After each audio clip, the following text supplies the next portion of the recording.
Oil swimming pool वाला घी परोटा। एक गांव में एक धनवान आदमी हुआ करता था।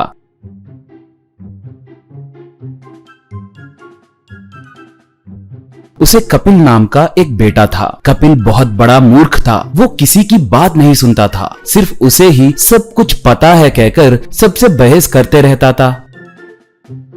एक बार एक मिठाई के दुकान वाले से कपिल लड़ने लगा। कपिल उसे पकड़कर खूब मारने लगा। कपिल बोल रहे वो नाम क्यों रखे? लोगों को धोखा देने की सोच रहे हो क्या? कहकर मारने लगा। वो आदमी मार खाते हुए भाई वो नाम मैंने नहीं रखा। किसने रखा, क्यों रखा, मुझे नहीं पता कहने लगा। इतने में लोग भागते हुए आकर कपिल को रोके। एक क्या हुआ कपिल बाबू, आपको इतना गुस्सा क्यों आ रहा है? ए भाई क्या हुआ, तुमने क्या किया? कहकर दुकान वाले से पूछा। वो मैंने कुछ नहीं किया जी। कपिल बाबू दुकान को आकर मैसूर पाक पूछे। देने के बाद उसे तोड़कर इसमें मैसूर पाक कहाँ पर है दिखाओ कहकर मुझसे झगड़ने लगे। मैसूर पाक में मैसूर दिखाने की जिद करने लगे हैं। कहा। ये सुनकर लोग दंग हो गए। एक क्या कपिल भाई, मैसूर पाक में मैसूर क्यों होगा? वैसे वो नाम किसने रखा? भला ये आदमी क्यों जानेगा? सुना है कि परसों मैसूर बोंडा वाले को भी मैसूर बोंडा में मैसूर कहाँ है कहकर मारे थे। ये ठीक नहीं है बाबू। कहा। कपिल तब सिर्फ उसे ही नहीं, परसों हैदराबादी दम बिरयानी वाले को भी उसमें हैदराबाद कहाँ पर है कहकर खूब मारा। मुझसे मत भिड़ना कहकर गुस्से से चला गया। सब सर पकड़ लिए।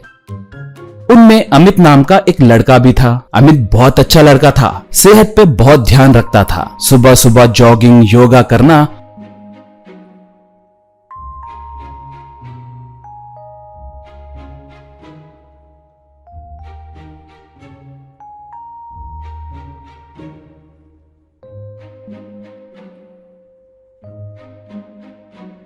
फल, दूध और जूस जैसे हेल्थी ड्रिंक्स पीना, ये सब करते रहता था।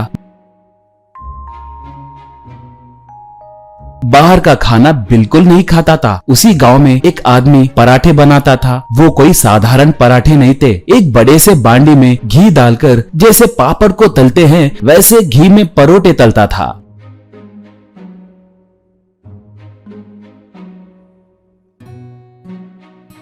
एक बार एक युवक उस पराठा बनाने के तरीके को देखकर उसका वीडियो निकालकर उसे स्विमिंग पूल परोठा कहकर नाम रखकर सोशल मीडिया में पोस्ट डाला। उसे देखने वाले लोग अब उस ठेले के पास खाने के लिए क्यू में खड़े हो गए। लोग उमड़कर आते देख वो और जोश में पराठे बनाने लगा।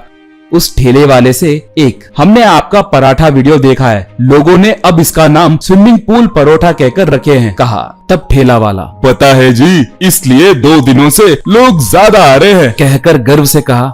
एक बार अमित अपने ऑफिस के दोस्तों के साथ उस पराठा ठेले के पास आया। यार अमित, ये स्विमिंग पूल परोठा आजकल बहुत चर्चे में है, तुम्हें खिलाने के लिए लाए हैं। यहाँ पर जैसे स्विमिंग पूल में लोग तैराकी करते हैं वैसे पराठा तेल में तैराकी करती है, इसलिए इसका नाम ऑयल स्विमिंग पूल घी परोठा कहकर सबने रखा है। वहाँ पर पराठा बनाने के तरीके को देखकर अमित, छी, इसे खाए तो सेहत खराब हो जाएगा, मैं नहीं खाऊंगा, इसे खाए तो बहुत बीमारियां आएंगी। कहा। तब वो ठेला वाला तुम कौन हो? मेरा पराठा खाए तो सेहत खराब होगा? तुम्हें किसने कहा? घी शरीर के लिए कितना अच्छा है जानते हो? मर्जी आए तो खाओ, नहीं तो जाओ। यहाँ पर आकर मेरे व्यापार को खराब किए तो मार खाओगे कहकर उसे मारने आया। इससे अमित को बहुत गुस्सा आया। उसे सबक सिखाना है कहकर सोचा। वो तुरंत जाकर उस परोठा के बारे में कपिल से कहा। कपिल, क्या स्विमिंग पूल परोठा? नाम तो बहुत अजीब है, वहाँ पर स्विमिंग पूल रहेगा क्या? कहकर पूछा। अमित तब मुझे क्या पता, किसी ने मुझसे कहा तो मैं तुम्हें कह रहा हूँ बस। कहा। कपिल उस ठेले के पास आया।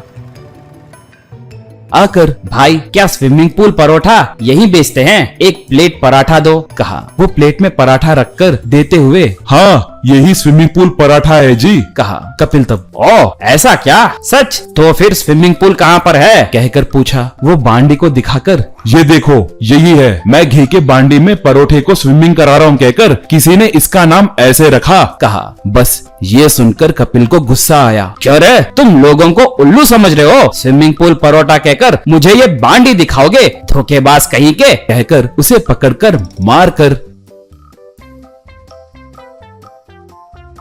ठेले को नाश करके चला गया।